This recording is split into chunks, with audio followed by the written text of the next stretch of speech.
In this video I'm going to show you how you can fix SteamVR Error 466.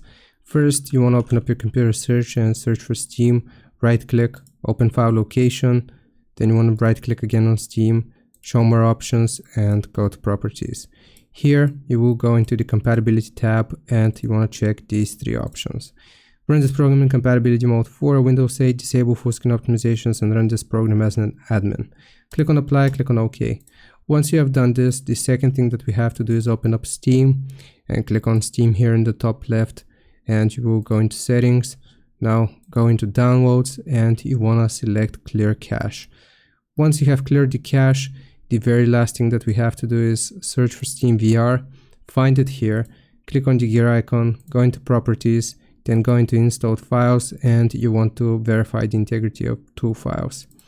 And that should fix the issue. Leave a like and subscribe. I'll see you next time.